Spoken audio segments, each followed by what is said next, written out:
Seize the day. You only live once. Think outside the box. Get out of your comfort zone. All these sayings basically amount to the same thing, don't they? They tell us to get out, to explore life, and try new things. We've all heard these phrases before countless times, from parents, teachers, and role models. So it definitely seems like the world is encouraging us to try new things. But I would argue that in reality, society actually forces us to do the opposite. So first, let's look at how our brains actually work when we're learning something new or trying something new. Every time you learn a new thing or have a new experience, the makeup of your brain actually changes, and your brain strength expands. Trying and learning new things has been proven by countless researchers to improve creativity, productivity, and overall brain strength. And according to a study by psychologist Rick Walker, the study shows that people with a greater variety of experiences are actually more happier in their lives. So trying new things can really have a lot of great benefits on our lives in overall happiness and our brain power. Now, you've all probably heard of the comfort zone before, but this isn't just a cliche. It's actually a very real thing in scientific terms. So when we're in our comfort zone, we're doing something familiar to us, or it's part of our daily routine, and we're comfortable. So when we're comfortable, we are not actually working at our full brain power, though. It's when we get out of our comfort zone to this area where the magic happens, or our optimal anxiety. That's when we're doing something unfamiliar to us, or something that we've never tried before, and that's when we're actually going to be working at our full brain power. So again, trying new things brings us out of our comfort zone to this level of optimal anxiety where we have our full brain power and are working at our best. But again, we do not naturally push ourselves to try new things. We don't naturally push ourselves to get out of our comfort zone. So in general, we need a push from outside, from others, and from society to be pushed to actually try new things and step out of our comfort zone. But unfortunately, society does not give us that push. Now, how many of you have ever played the game of life before? Yeah, so most of you. It's a pretty popular game. But at the beginning of the game, you could either take the college path or the career path. So again, if you remember, you usually used to take the college path. Can you raise your hand, please? Okay, so most of you again. And I think there's a reason you guys probably did that, right? In order to get to the highest paying jobs in the game, you had to go through the college path. That was the only way you could get to the cards with the highest salaries and potentially win the game. And I think that's pretty interesting, since ever since we're little kids playing life, society is teaching us to focus our ambitions towards the future, like getting into college and getting a successful job.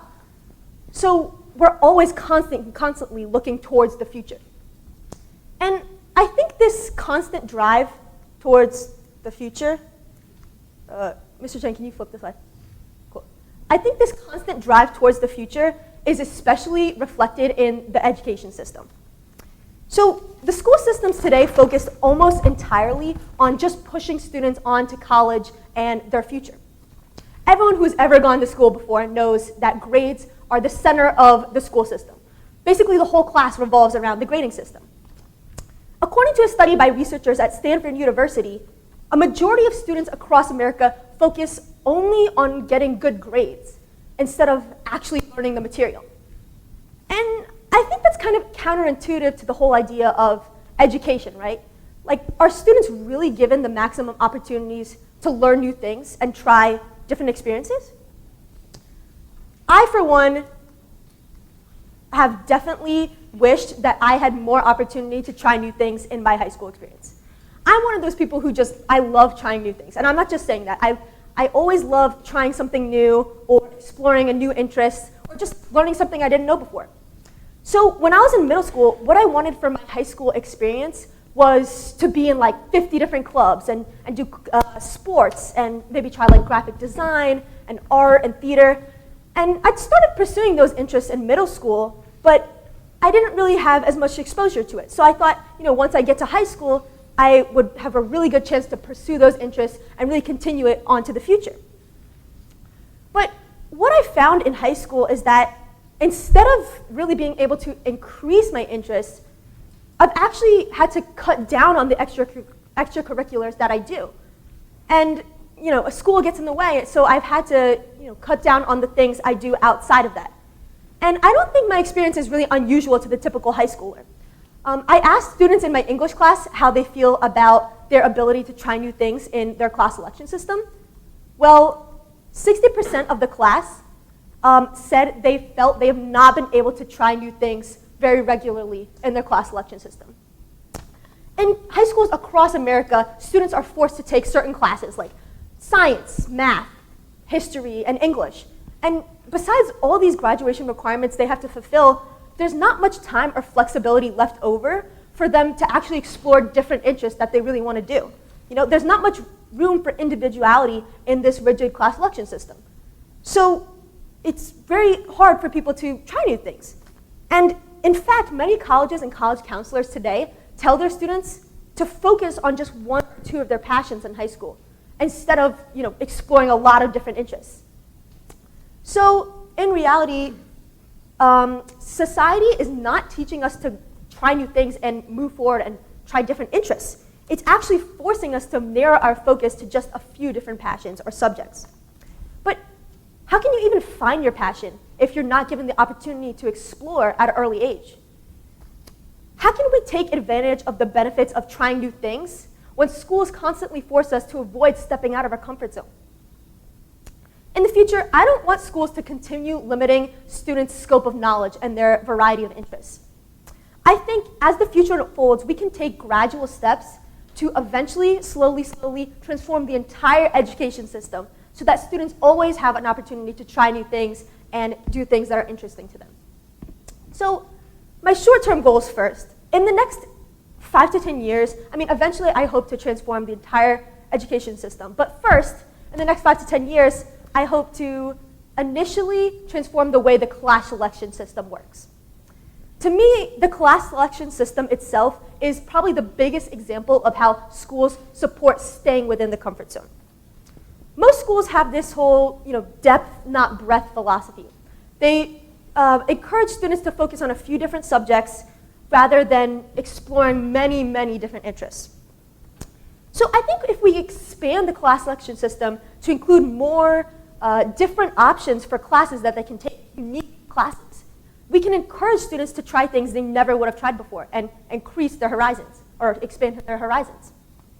There are many unique and relevant classes that I think we could offer to increase the class selection system. And I'm kind of surprised that we haven't done this on a large scale already. For instance, directing and filmmaking. In most high schools across the country and across the world, students have the chance to explore things like essay writing and creative writing, which are perfectly viable creative mediums, but so is movie making. And this is a huge field in the real world as well, so I think it would make sense to expose students to this at an early age in school. Also, fashion and design. This, again, is a huge industry in the real world. And at Flint Hill, pretty much the only mention of fashion is when students are getting dress coded. No, I'm just kidding. But still, I think we could encourage students to try new things more and even increase their education of fashion and design early on. And of course, business and design. This, again, once you graduate from college and enter the real world, this is one of the largest job fields available. So I find it surprising that we are not educating students more about this in their elementary, middle, and high school experiences. Now, even if we offer more classes for students to take, they would still not have as much time to actually sign up for those classes in their schedule. So what I propose is having a different system where we shorten the length of most classes. In most high schools, most of the core classes last for a full year, right? Like science, math, history, English, and most of the other electives even last for an entire year. But what if we changed it so that it reflected more of the college experience, where classes are usually a semester long? That way, many core subjects could be condensed to only one semester, and that would open up so many more slots during the year for students to try different electives as well, while still maintaining core knowledge of basic and fundamental subjects. So those are first steps that we can take, but I think we should be able to accomplish those relatively quickly. However, in the next 10 to 20 years, I hope to change the way schools use technology. Right now, school is a very physical place, right? Students travel to a school building, and that's where they do most of their learning, within those walls. We already have technology like the internet and social media that brings people together from across the country and even across the world. What if we could harness that connective technology and fully bring it to the world of education? We could use forums like Google Drive or Google Classroom, or even ideas like YouTube and Khan Academy to create classes completely virtually, online classes. So no longer would students have to commute to a building to technically be in school. They could be in school while just sitting in their bedroom. No longer would kids have to come to school. School would come to them. And students would have access to experts and teachers across the entire globe who could teach them cosmopolitan views and lessons they never could have experienced before. So this is some examples of how I think technology can truly expand our horizons in the education world. But while we can soon begin to break the limitations of the school building through use of technology, eventually I think we should be able to do this physically as well. In the next 20 to 30 years, I want to expand the school building to include locations across the entire world and across the country. Many colleges and some high schools today have a study abroad program where students have the chance to visit new places and do their learning there. But I think we should be able to provide that system for kids even younger. Like, why shouldn't students who are of younger ages have more opportunities to study abroad and learn in different places? There's so many lessons we could learn outside of the classroom that would really have a benefit on our lives. 69% of Americans list visiting new places at the top of their bucket list, according to the Huffington Post. So with this system, students would have the opportunity to visit places they've always wanted to go to, while also learning a completely new lesson to them. Some of these programs can even be as simple as just allowing a student to go into the city for a day as part of a class. And as technology expands into the future, who knows? Maybe eventually students could be able to teleport to Japan today, for one day as part of a class. So there are so many ways I think we can change the school system. The ideas are already there and in place. If we focus our energy on gathering the materials, like the money and the technology needed for these programs, these dreams can soon become a reality. So we can change the school system in so many ways so that students like me and at Flint Hill and in the general world can always have the opportunity to try new things. They would be able to explore more during their childhood and teen years so they can find their passion early on. And because they would be constantly exposed to new ideas, students in the next generation would be more smart, creative, and happy than ever before. Thank you.